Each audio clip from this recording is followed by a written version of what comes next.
Hi guys, it's me, Firay again. Kung nakakanba na yun, si Firay uban sa iyang pamilya.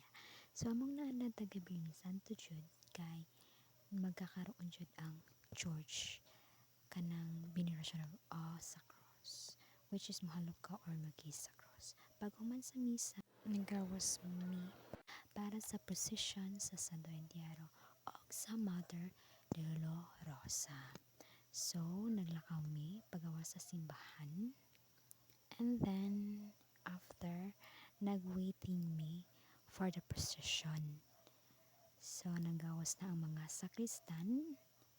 Mula bang namin sa karsada since ang simbahan is daplin naman sa karsada. So, ayan na. So, nisunod na si Jesus na naghigda. After, sumana mong sundan, magawas na salmi. Kami is among naanda dyan sa magdala dyan mi o kandila. And then, wala na dyan ako nag-full video. Kay since kuan man akong gipayote akong kandila nga dyan mapalong. Char. So, atong nakitaan is with my family. The naka-stripe is my brother, then my younger brother, then my mother. Nakadagot na dyan ko sa kandila. Since ngit-ngit naman shoot, we start the position actually 6 siguro to or 5. Ayan, nagkalingaw mi sa akong mga picture daw. Char. Pag may di siguro. So, hapit na mid ay mi maabot sa simbahan. Yan niya. Yes, naabot na dyan mi. Wadyo na ko na fully video since karag kaayo kuro kay ko kamot kuro kay ko mag video, so layo-layo jud ang among giikutan for your information lang no, layo-layo jud among giikutan mga siguro di jud ko ka-estimate sa mga kilometers, bugo jud kay kumat, sorry kaayo. So naabot na jud mi sa simbahan Bali, amo jud na siyang gihuman.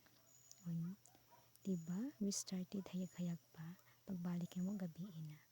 So, it means nga like jud ang among giikutan. And then, amo ila naghatod ang kuan ni Jesus sa tubangan sa church for the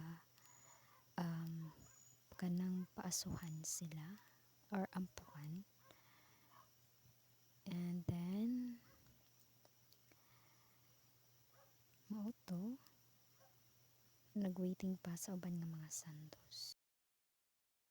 So we were going home kay gabi na jud. So nangaray mi or nangadto mi sa simbahan mga 2 nya nagsugod ang misa is 3 siguro to. So ay dili nangadto mi sa simbahan is 1, nagsugod ang misa is 3. So dako jud ang oras nga among pasamong pakulat, pero okay ra since simbahan man na. Wala sa na naglakwat, wala sa mi naglakwat siya. Thanks for watching.